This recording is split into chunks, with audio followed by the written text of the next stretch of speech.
अब भाइयों जरा कान खोल कर सुनो। तुम सब जिसे साक्षात धर्मराज का अवतार समझते हो, वो असल में भेड़िया है, भेड़िया जो भेड़ की खाल ओढ़े बैठा है। पर लाला, माधो तो हमेशा हमारी मदद को खड़ा रहता है। अरे आगे मुसीबत आने वाली है, इसीलिए वो गरीबी का नाटक कर रहा है, ताकि वक्त आने पर वही अनाज तुम सबको सोने के भाव बेच सके। माधो, बहुत हुआ ये नेकी का नाटक। मेरे घर में एक छटाक भी दाना नहीं बचा है। झूठ, सफेद झूठ, इसकी बातों में मत आना भाइयों। चंदनपुर गांव की सुबह वैसी नहीं थी जैसी अक्सर शहरों में होती है। यहाँ की सुबह पक्षियों की चहचहाहट और हल्की खड़खड़ाहट से शुरू होती थी।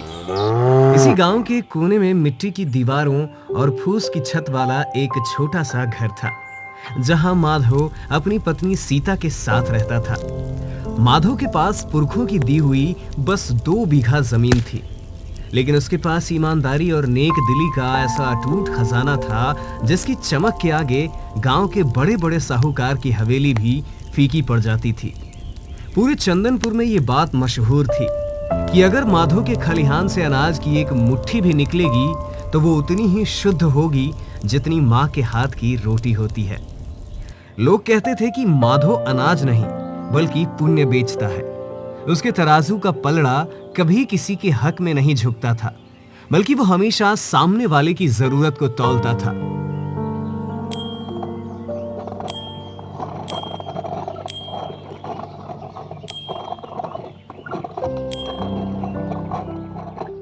अरे ओ सुखिया, ओ भाई, अरे कहाँ चले अपने गाड़ी हाँकते हुए? अरे लगता है इस बार रास्ता भूल गए हो। हर साल तो तुम्हारी फसल की ये बोरियां मेरी देहरी पर उतरती थी। अरे इस बार तो तुम नजरें चुराकर ऐसे निकल रहे हो जैसे मैं कोई पराया हूँ। क्या बात है? इस बार माल कम हुआ है या साहूकार बदल लिया? राम राम लाला, नहीं नहीं, रास्ता नहीं भूला हूँ और ना ही माल कम हुआ है।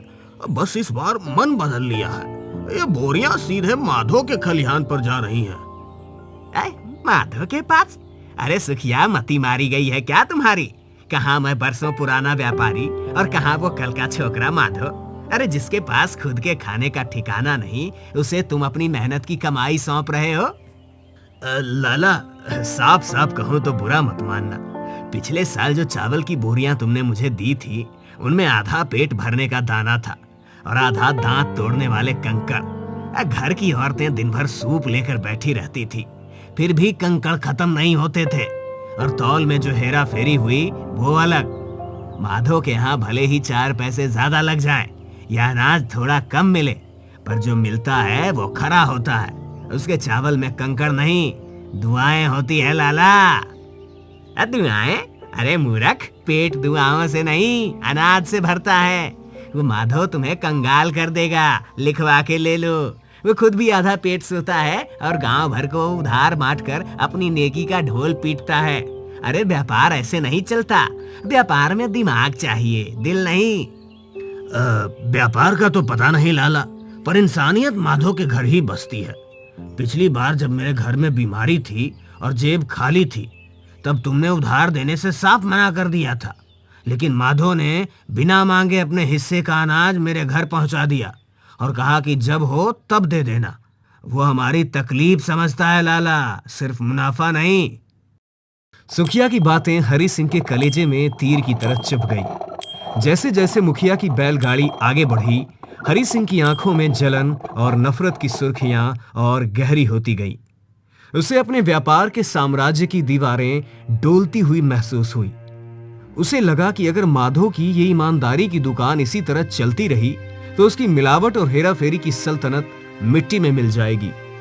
धूप तेज हो रही थी, पर हरि सिंह के अंदर प्रतिशोध की आग उससे भी कहीं ज्यादा धधक रही थी। उसने मन ही मन कुटिल मुस्कान के साथ कसम खाई कि बहुत हुआ माधो, अब तेरी इस नेकी के चिराग को मैं एक ऐसी आंधी से बुझाऊंगा कि पूरे चंदनपुर में फिर कभी कोई ईमानदारी का नाम लेने की जरूरत नहीं करेगा। जेठ की वो तुपती दोपहरिया मानो आग उगल रही थी। आसमान से बरसती लपटें धरती का सीना छलनी कर रही थी। माधो अपने खेत का सारा काम निपटाकर पसीने से तरबतर होकर अपने घर की ओर लौट रहा था। चंदनपुर की रेतीली पगडंडियों पर सन्नाटा पसरा था, पर तभी माधो की नजर सड़क किनारे एक साए पर पड़ी। उसने देखा कि एक बूढ़ी काकी, जिनके चेहरे की झुर्रियां उनकी उम्र की गवाही दे रही थी, लकड़ियों का एक विशाल गट्ठर सिर पर उठाए संघर्ष कर रही थी। उनकी कमर झुककर कमान हो गई थी और थरथराते पांव रेतीली जमीन पर हर कदम के साथ डगमगा रहे थे। उनकी सांसें तेज चल रही थी और आंखों में बेबसी का समंदर था। अरे ओ काकी, ठहर जाओ, जरा रुक जाओ। इस उम्र में और इस तपती धूप में इतना भारी बोझ लेकर कहाँ चली हो? तुम तो लड़खड़ा रही हो, कहीं गिर पड़ी तो अनर्थ हो जाएगा। लाओ, ये गट्ठर नीचे उतारो, मेरे कंधे पर रख दो। नहीं बेटा, तू भी तो दिन भर खेत में हाथ तोड़ मेहनत करके आ रहा है। तेरा चेहरा भूख और प्यास से मुरझाया हुआ है। मेरा घर तो यहाँ से कोस भर दूर है। तू क्यों खामखा कष्ट कर रहा है? मैं धीरे धीरे पहुंच जाऊंगी। काकी, भगवान ने ये नौजवान कंधों वाली काया और मजबूत शरीर इसीलिए दिया है कि किसी लाचार और जरूरतमंद के काम आ सकूं। अगर आज मैंने आपकी ये हालत देखकर भी मुंह फेर लिया तो कल उस परमात्मा को क्या जवाब दूंगा? आप खाली हाथ चलिए, ये बोझ अब मेरा हुआ। चलिए, मैं आपको आपके घर तक छोड़ आता हूं। माधो ने लकड़ियों का वो भारी बोझ अपने सिर पर उठा लिया और काकी को सहारा देते हुए उनके घर की ओर चल पड़ा। रास्ते भर काकी अपनी लाचारी और सूनेपन की बातें सुनाती रही। माधो को पता चला कि काकी का इस दुनिया में कोई सहारा नहीं है। बेटा और बहू शहर जाकर उन्हें भूल चुके हैं। काकी की आंखों में नमी देखकर माधो का कलेजा मुंह को आ गया। जब वो काकी की टूटी फूटी झोपड़ी पर पहुंचे तो माधो ने न सिर्फ लकड़ियां रखी बल्कि अपनी जेब में हाथ डाला। वहां वो पैसे थे जो उसने कई महीनों की मेहनत से घर की छत ठीक कराने के लिए जोड़े थे। काकी की दयनीय हालत देख माधो ने बिना सोचे वो सारे पैसे चुपके से चूल्हे के पास राख के नीचे छुपा दिए और बिना कुछ कहे वहां से निकल गया। जब वो अपने घर पहुंचा तो उसकी पत्नी सीता दरवाजे पर ही उसका इंतजार कर रही थी। अजी, आ गए आप? मैं कब से राह देख रही थी। वो मिस्त्री रामू कह रहा था कि आज पैसे मिल जाए तो कल से छत का काम शुरू कर देगा। कल रात की बारिश में छत ऐसे टपक रही थी कि चिंटू पूरी रात भीगता रहा और कोने में दुबक कर सोए। लाइए, वो पैसे दीजिए जो आज आप वसूल करने वाले थे। सीता, मेरी बात तो सुन। रास्ते में मुझे एक ऐसी बेसहारा काकी मिल गई थी जिनके घर में ना अन्न का दाना था और ना दवा के पैसे। उनकी हालत देखकर मेरा मन पसीज गया। मैंने वो सारे पैसे उन्हें दे दिए। आपकी ये नेकी और ये बड़े बड़े आदर्श हमें एक दिन सड़क पर ले आएंगे। सारा गांव जानता है कि आप सीधे हो, इसीलिए सब आपको बेवकूफ बनाते हैं और आप खुशी खुशी बनते चले जाते हैं। घर में बच्चे की फिक्र नहीं, बस दुनिया भर का बोझ आपके ही कंधे पर है। आखिर कब तक हम दूसरों के लिए खुद को जलाते रहेंगे? सीता की बातों में कड़वाहट जरूर थी, पर उसमें अपने परिवार के प्रति चिंता भी छिपी थी। माधो खामोश रहा क्योंकि वो जानता था कि सीता गलत नहीं है, लेकिन उसका मन उसे ये यकीन दिला रहा था कि भलाई का रास्ता भले ही कांटों भरा हो पर उसकी मंजिल सुकून भी देती है। उस रात माधो के घर की छत टपकती रही, पर उसके दिल में एक अजब सी शांति थी। माधो एक काम से गांव जाकर जंगल के रास्ते घर लौट रहा था। सूरज डूब रहा था और जंगल में सन्नाटा था। तभी उसे झाड़ियों के पीछे से किसी के कराहने की आवाज सुनाई दी। माधो ने हिम्मत करके वहां जाकर देखा तो धूल में एक बूढ़ा घायल मुसाफिर पड़ा हुआ था। डाकुओं द्वारा लूटे और पीटे जाने के कारण वो भूख प्यास से बेहाल था।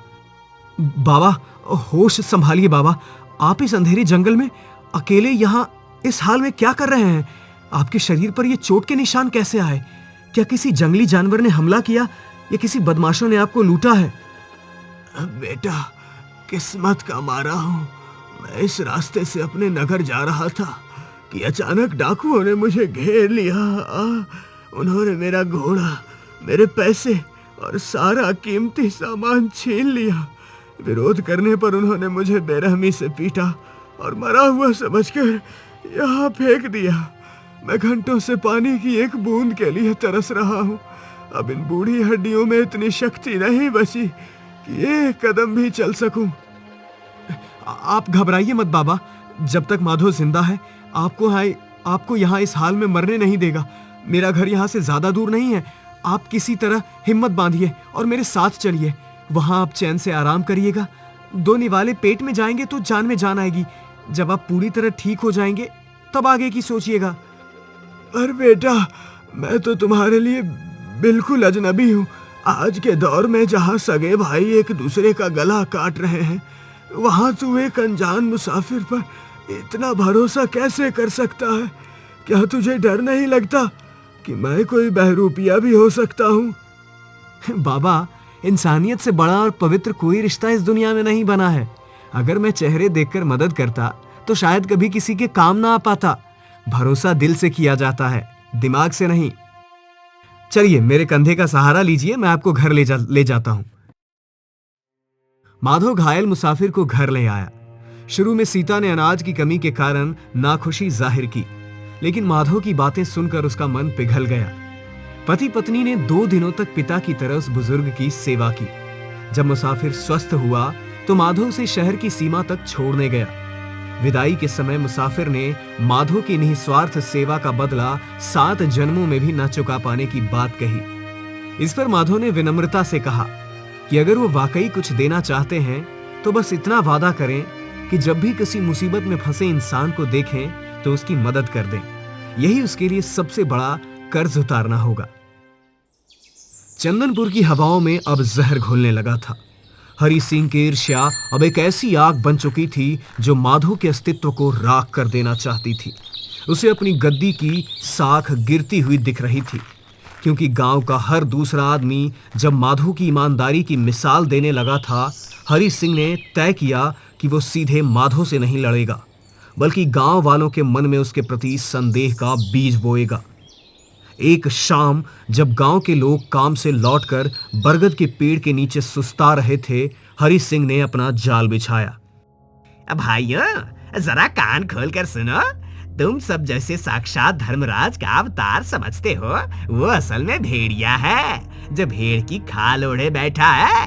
ये माधव जो बात बात पर अपनी नेकी का ढोल पीटता है, क्या तुमने कभी सोचा है कि उसके पास अनजान मुसाफिरों की खातिरदारी के लिए पैसे कहाँ से आते हैं? ये सब एक बहुत बड़ी चाल है।